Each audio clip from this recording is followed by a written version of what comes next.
Nabi SAW mengumpulkan seluruh pasukan lalu menghenuskan sebilah pedang dan bersabda, siapa yang akan memberikan haknya Allah dan Rasulnya di pedang ini? Tiba-tiba saja Hamzah bin Abdul Muttalib radhiyallahu anhu yang kedua teman-teman sekalian adalah kisah pedang Nabi SAW. Kisah pedang Nabi SAW disebutkan dalam hadis Bukhari. Nabi SAW mengumpulkan seluruh pasukan lalu menghenuskan sebilah pedang dan bersabda, siapa yang akan memberikan haknya Allah dan Rasulnya di pedang ini?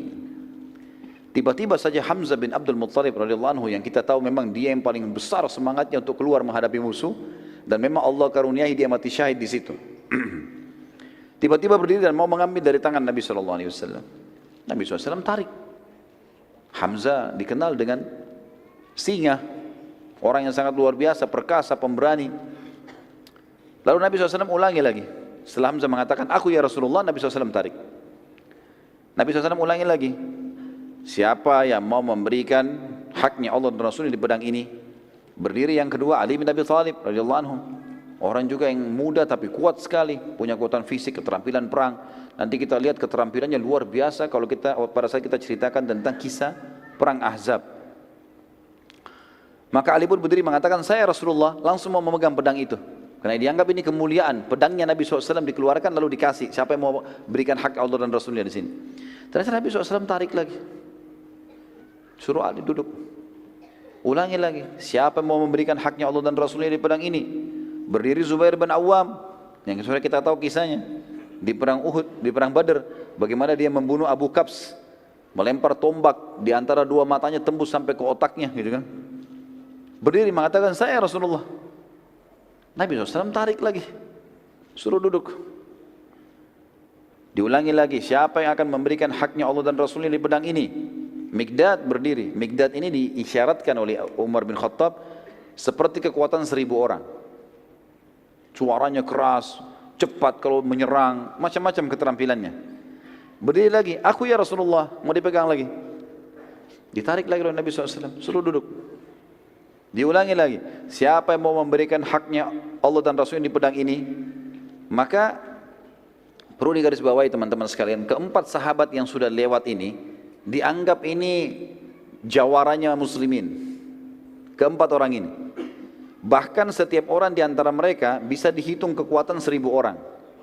Sebagaimana diriwayatkan oleh Umar bin Khattab pada saat mengutus pasukan pembebasan Mesir kepada Amr bin As.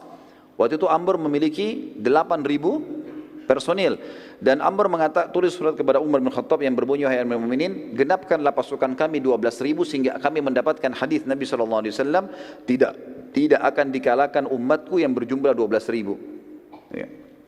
Maka Umar bin Khattab pun mengirim 4 orang dari Madinah.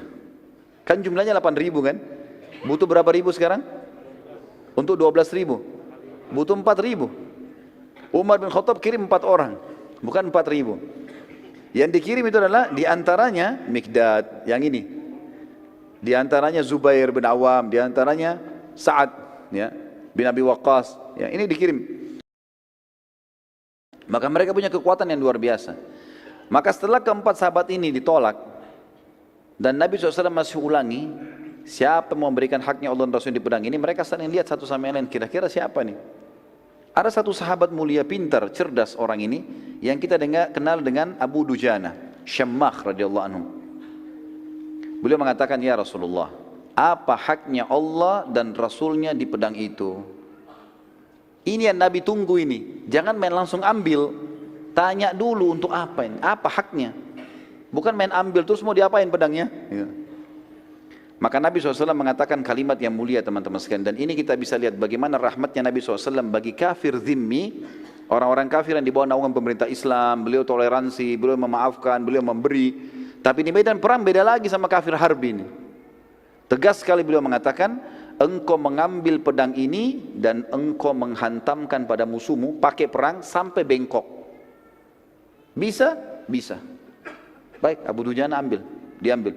Maka Abu Dujana waktu itu teman-teman sekalian, dia lagi pakai imamah warna hitam. Diganti sama dia, ganti imamah warna merah. Dan imamah merah ini adalah tanda saya siap mati. Seperti itulah waktu mereka yakini seperti itu. Lalu Abu Dujana mengambil pedang tersebut dengan bangganya dan meletakkan di dadanya. Sambil dia maju ke pasukan Quraisy waktu datang, waktu sudah kelihatan dia maju menunjukkan keterampilannya dengan pedang itu. Maka kesannya kayak ada kesombongan. Para sahabat melihat, mereka khawatirnya Abu Dujana sombong ini. Kata Nabi SAW dalam hadis Bukhari, sesungguhnya cara seperti ini kayak Abu Dujana ini dimurkahi Allah. Allah enggak suka dengan kesombongan, kecuali di tempat ini. Di depan musuh silahkan tunjukkan, enggak ada masalah. Seperti itulah. Baik, kita lanjut sebentar ya. Maka Ka'ab radhiyallahu anhu berkata, aku sempat penasaran ingin tahu seperti apa Abu Dujana memberikan haknya Allah dan Rasul di pedang itu. Abu Dujana sudah bawa nih, perang berkecamuk. Apa yang dia lakukan nih? Kata Ka'ab, sampai saya tidak nyerang musuh, hanya ikuti Abu Dujana. Lihat dia buat apa ini dengan pedang itu. Lalu aku pun mengikutinya dari belakang, ke kiri, ke kanan, dia nyerang musuh, terus dilihat. Saat itu di kancah peperangan terdapat seseorang dari pasukan kafir Quraisy sangat kuat, tidak terkalahkan. Setiap kali dia memukul, setiap kali dia datang, banyak di antara pasukan muslimin menghindar dari orang itu. Karena kuatnya kelihatan, kekar, pedangnya besar gitu kan. Kata Ka'ab, saya berdoa sama Allah di kancah peperangan supaya ketemu dengan Abu Dujana. Maka dia bilang, Allah pun menerima doa saya. Tiba-tiba keduanya bertemu. Padahal tadinya terpisah di medan perang. Tiba-tiba berhadapan dan tiba-tiba saling menyerang. Maka saya pun menyaksikan pertempuran yang terjadi yang sangat dahsyat. Sampai debu-debu pada berterbangan, saling nyerang satu sama yang lain terus saja dengan kekuatan-kekuatan yang luar biasa. Abu Dujana dipukul, dia tangkis sama perisainya. Abu Dujana menyerang, orang itu juga menangkis terus. Sampai debu berterbangan sana sini. Kata beliau, sampai akhirnya Abu Dujana pada saat itu saling pukul dengan sangat keras. Maka perisai Abu Dujana lepas dan pedang orang kafir itu melengket, dan Abu Dujana juga menghantam perisai musuh, pecah. Akhirnya kena si kafir, terbelah bagian kepalanya, mati. Gitu kan? Abu Dujana rupanya dengan hikmah Allah ini dia tahu kalau Ka'ab ada di belakangnya. Begitu selesai dia bunuh orang kafir, dia mengatakan, dia balik ke arah Ka'ab, wahai Ka'ab, apa pendapatmu? Dari tadi ini kau tunggu, apa pendapatmu sekarang? Maka akhirnya Ka'ab pun mengatakan, engkau telah memberikan haknya dan Rasulnya. Dan di sini teman-teman sekalian, tidak masuk dalam masalah sombong di sini. Tidak masuk.